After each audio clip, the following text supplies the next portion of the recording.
고성희는 결국 진실을 말해야 할지 아니면 끝까지 숨겨야 할지 갈등했습니다. 며칠 전 겪은 위험은 단순한 사건이 아니었습니다. 지은호에게 그것은 단순한 공포 이상의 것이었습니다. 괴한이 나타났을 때 도망가지 못했던 것은 놀람 때문만이 아니라 그 순간에 이지혁이 올 거라는 일말의 기대가 있었기 때문이었습니다. 그리고 정말로 이지혁이 나타나 그녀를 구했을 때 지은호는 두려움과 동시에 복잡한 감정의 파도를 느꼈습니다. 이지혁은 그날 이후로 자신을 정면으로 마주하지 못했습니다.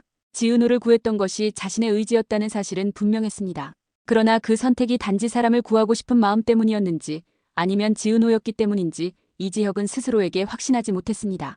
마음은 점점 깊어져 갔고 이전처럼 선을 긋고 관계를 정리하려는 시도는 더 이상 효과를 발휘하지 못했습니다. 감정을 숨기면 숨길수록 지은호의 존재는 더욱 선명하게 가슴에 새겨졌습니다.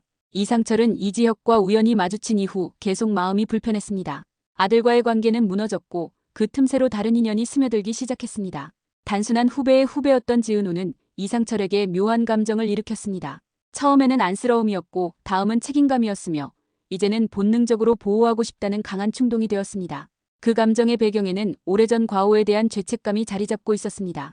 이상철은 확신할 수 없었지만 지은호가 자신의 친딸일 수 있다는 가능성을 지울 수 없었습니다. 고성희는 여전히 지은호 곁을 맴돌고 있었습니다. 친모라는 사실을 말하지 못한 채 살아가는 날들이 계속되었고 그 침묵은 고성희에게 점점 더 큰 고통이 되었습니다. 고성희는 때로 지은호에게 다정하게 말을 건네고 간식을 챙겨주며 조심스럽게 다가갔습니다. 하지만 그 모든 행동이 어떤 의심도 사지 않도록 절제되어야 했기 때문에 고성희는 한 번 말을 꺼내기 위해 수없이 마음을 다잡아야 했습니다. 지은호가 자신의 존재를 알아주길 바랐지만 또 한편으로는 절대 알아서는 안 된다고도 생각했습니다. 박성재는 복잡한 감정 속에서 방황했습니다.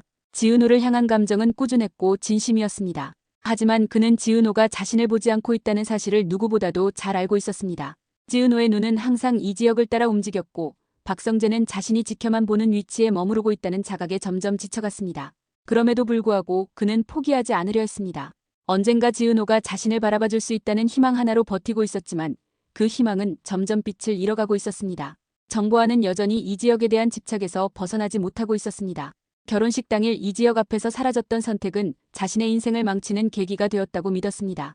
그녀는 그 이후로 자신이 놓친 것을 되찾고자 끊임없이 이지혁 주변을 맴돌았습니다. 그 즈음 이상철은 입양 관련 기록을 다시 들여다보며 충격적인 사실을 확인했습니다. 고성희는 점점 더 참기 어려운 감정을 느꼈습니다. 지은호가 힘들어할수록 고성희는 스스로를 원망했습니다. 한편 박성재는 우연히 고성희와 이상철이 은밀하게 만나는 장면을 목격했습니다. 그는 대화를 듣지는 못했지만 그들의 표정과 태도에서 단순한 지인이 아님을 직감했습니다. 박성재는 지은호에게 무언가 감춰진 가족사가 존재한다는 느낌을 받았고 더 이상 모른 척할 수 없다고 생각했습니다. 며칠 후 지은호에게 익명의 메일이 도착했습니다. 발신자는 없었고 첨부된 파일에는 오래된 병원 서류가 들어있었습니다.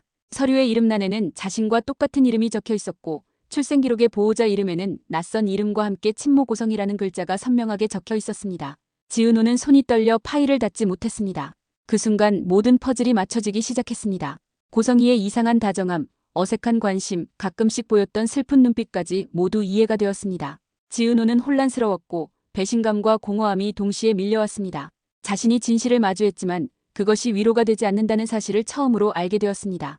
지은호는 바로 고성희를 찾아가려 했지만 발걸음이 떨어지지 않았습니다.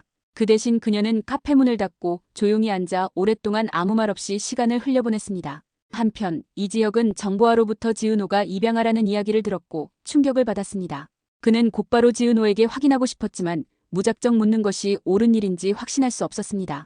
모든 진실이 서서히 드러나고 있었지만 아무도 준비되지 않았습니다. 그리고 또 다른 진실이 아직 밝혀지지 않은 채 어딘가에서 모습을 드러내고 있었습니다. 그날 밤 이상철은 고성희로부터 전화를 받았습니다. 그녀의 목소리는 떨리고 있었고 말끝마다 후회가 묻어났습니다. 고성희는 오랜 침묵 끝에 단 한마디만 전했습니다. 지은호가 모든 걸 알아버렸다고. 과연 지은호가 마주한 진실은 그녀의 인생을 어떻게 바꾸게 될까? 그리고 이지혁은 지은호를 끝까지 지킬 수 있을까? 모든 관계의 균열은 이제 막 시작되었을 뿐이었다.